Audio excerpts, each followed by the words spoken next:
आज के इस लेक्चर में हम एपीसी और एपीएस के रिलेशन को देखेंगे और साथ ही साथ एमपीसी और एमपीएस के रिलेशन को भी हम चेक करेंगे।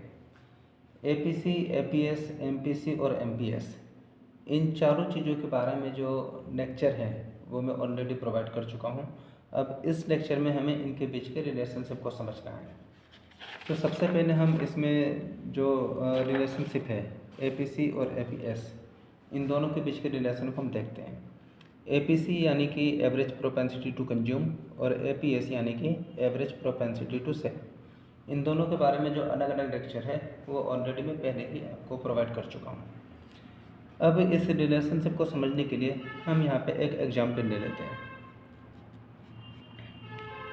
सपोज कीजिए इकोनॉमी की जो टोटल इनकम है वो 100 रुपये है।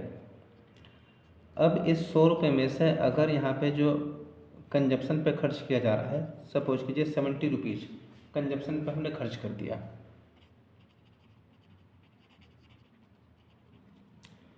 और ये इकोनॉमी की टोटल इनकम है 100 रुपये। तो अगर 100 रुपये की इनकम में से 70 रुपये खर्च किए जा रहे हैं तो बचत कितनी हो रही है? सीधी सी बात है कि 100 में से 70 को माइनस कर देंगे तो हमारी जो सेविंग है वो 30 रुपये की निकल के आ जाएगी। यानी कि 100 में से 70 रुपये खर्च करने के बाद 30 रुपये हमारी सेविंग हो रही है। ठीक है। अब यहाँ पे जो कंजप्शन है और सेविंग है, अगर इन दोनों को आपस में ऐड कर दिया जाए तो हमारी टोटल इनकम पता चल जाएगी। यानी कि 70 प्लस 30 को जोड़ दें तो टोटल इनकम 100 रुपये हमारी आ जाएगी। इसका मतलब है कि जो इनकम है वो कंजप्शन और सेविंग इन दोनों के टोटल के बराबर होती है। तो इस चीज़ को हम कैसे लिख सकते हैं कि इकोनॉमी की जो भी इनकम है वो बराबर है इकोनॉमी के कंजप्शन प्लस उसके सेविंग के बराबर। ठीक है। इनकम को हम वाई से डिनोट करते हैं, कंजप्शन हमारा सी हो गया और सेविंग हमारी एस हो गई। तो सी और एस को जोड़ दिया जाए तो टोटल इनकम वाई हमारी आ जाएगी। अब ये जो इक्वेशन हमारे सामने आई है वाई बराबर सी प्लस एस, इसमें दोनों तरफ हम वाई से डिवाइड करते हैं तो ये इक्वेशन बन जाएगी हमारी Y upon Y is equal C upon Y plus S upon Y.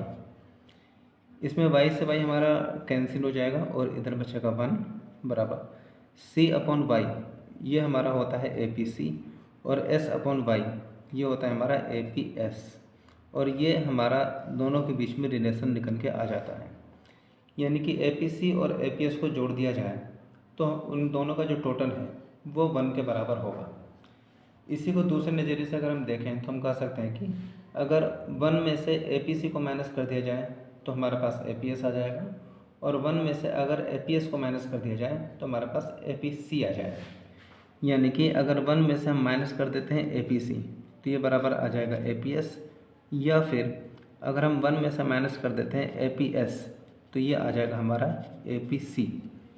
यानी कि APC और APS एक दूसरे पे डिपेंड करते हैं और इन दोनों का ही जो टोटल है वो 1 होता है, और 1 में से किसी एक को माइनस कर दें तो दूसरा हमें पता चल जाएगा। तो ये APC और APS के बीच में रिलेशन है। अब हम इसके बाद जो नेक्स्ट रिलेशनशिप है वो MPC और MPS के बीच में जो रिलेशनशिप है उसको हम देख लेते हैं। ये है आपका मार्जिनल प्रोपेंसिटी टू कंज्यूम और marginal propensity to sell. MPC और MPS से ये पता चलता है कि अगर इकोनॉमी की इनकम इंक्रीज हो रही है तो उसकी वजह से कंजप्शन कितना इंक्रीज हो रहा है और हमारा सेविंग कितना इंक्रीज हो रहा है। तो कंजप्शन में होने वाले इंक्रीजमेंट को MPC से हम डिनोट करते हैं, और जो सेविंग में होने वाला इंक्रीजमेंट है उसको हम MPS से डिनोट करते हैं। अब इसको भी हम समझने के लिए एक यहाँ पे छोटा सा एग्जाम्पल ले लेते हैं। सपोज कीजिए इकोनॉमी की जो इनकम थी वो 100 रुपये थी, और 100 रुपये की इनकम पे जो टोटल कंजप्शन था वो हमारा 70 रुपीज़ था। तो ये हमारा कंजप्शन है और ये हमारी इनकम है। ठीक है। तो 100 रुपये में से 70 रुपये खर्च करने के बाद हमारी जो सेविंग है वो हमारी 30 रुपये आ रही है। अब सपोज कीजिए इकोनॉमी की जो इनकम है वो 100 रुपये से बढ़ के 200 रुपये हो जाती है। 200 रुपये की इनकम पे जो टोटल कंजप्शन है सपोज करिए वो 120 रुपीज़ हो जाता है। अब यहाँ से क्लियर 120 रुपीज़ हो जाता है। और 200 में से अगर कंजप्शन को माइनस कर दिया जाए तो हमारी जो सेविंग है वो हमारी 80 रुपीज़ यहाँ पे हो जाती है। तो ये हमने 2 लेवल की इनकम और उस पर कंजप्शन और सेविंग को हमने देखा। तो हम यहाँ पे एज्यूम करके चल रहे हैं कि 100 रुपये की इनकम पे हमारा जो कंजप्शन है, मान लीजिए हम एज्यूम मान लेते हैं कि 100 रुपये की जो इकोनॉमी की टोटल इनकम है उसमें 70 रुपये खर्च करने के बाद बाकी 30 रुपये की सेविंग हो रही है। आगे अगर इकोनॉमी की इनकम मान लीजिए कि 100 रुपये से बढ़ के 200 रुपये हो जाती है और इस 200 रुपये की इनकम पे जो कंजप्शन है वो 120 रुपये हो जाता है। तो 200 रुपये में से 120 रुपये कंजप्शन खर्च करने के बाद जो सेविंग है वो हमारी 80 रुपये यहाँ पर हो जाती है। अब यहाँ पे अगर हम देखें कि इनकम जो थी वो 100 रुपये से बढ़ के 200 रुपये हो गई, तो इनकम में कितना इंक्रीजमेंट हुआ, यहाँ पे 100 रुपये का इंक्रीजमेंट इनकम में हुआ है। कंजप्शन को देखें तो कंजप्शन हमारा 70 रुपये से बढ़ के 120 रुपये पे चला गया, यानी कंजप्शन हमारा कितना बढ़ गया, कंजप्शन हमारा बढ़ गया 50 रुपये। और सेविंग को देखें तो सेविंग भी हमारी 30 रुपये से बढ़ के 80 रुपये पे चली गई, यानी सेविंग कितनी बढ़ गई, सेविंग भी हमारी बढ़ गई 50 रुपये। अब यहाँ पे ये जो कंडीशन निकल के आ रही है कि इनकम में जो भी इंक्रीजमेंट हुआ है इसे हम डेल्टा वाई से दिखाते हैं, कंजप्शन में जो भी इंक्रीजमेंट है ये हमारा डेल्टा सी है, और सेविंग में जो भी इंक्रीजमेंट है ये हमारा डेल्टा एस है। यानी कि कंजप्शन में होने वाले इंक्रीजमेंट और सेविंग में होने वाले इंक्रीजमेंट, इन दोनों को अगर जोड़ दिया जाए तो इनकम में होने वाला जो इंक्रीजमेंट है उसके बराबर हमारा आ जाएगा। सीधी से तरीके से अगर हम समझें कि अगर हमारे इनकम 100 रुपये बढ़ रही है और उस बढ़ी हुई इनकम में से अगर हमने 50 रुपये खर्च कर दिए तो सीधी सी बात है कि बाकी के 50 रुपये एक्स्ट्रा हमारे सेव हो जाएंगे।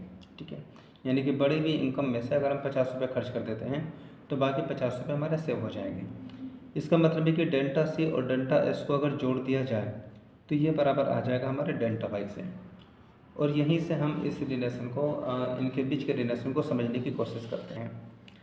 अब इस एग्जाम्पल से हमें क्या समझ में आया कि इनकम में होने वाला इंक्रीजमेंट ये बराबर होता है कंजप्शन में होने वाले इंक्रीजमेंट प्लस सेविंग में होने वाले इंक्रीजमेंट के। अब ये जो इक्वेशन हमारी निकल के आई है इसमें दोनों तरफ हम डेल्टा वाई से डिवाइड कर देते हैं। तो डेल्टा वाई को डेल्टा वाई से डिवाइड कर दीजिए, बराबर delta C upon delta Y plus delta S upon delta Y.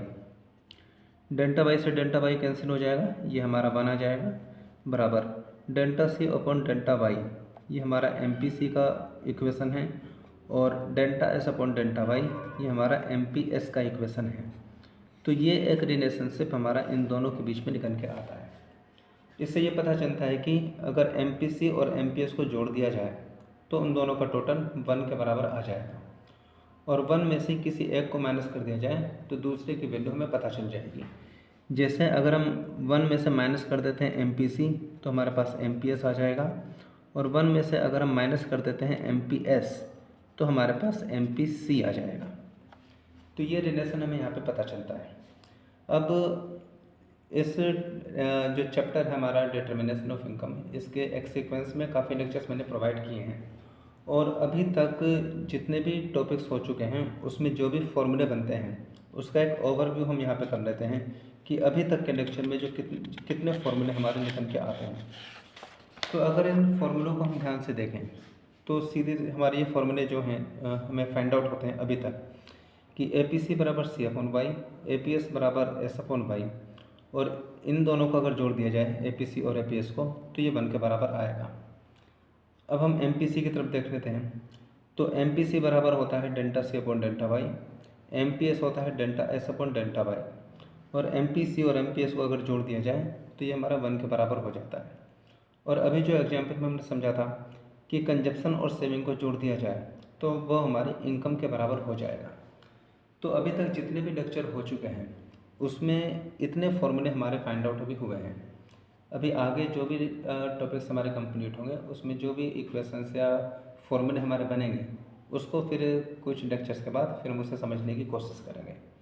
तो अभी इस लेक्चर में इतने रहने देते हैं, बाकी मैं अगले लेक्चर में आपको बताता हूँ।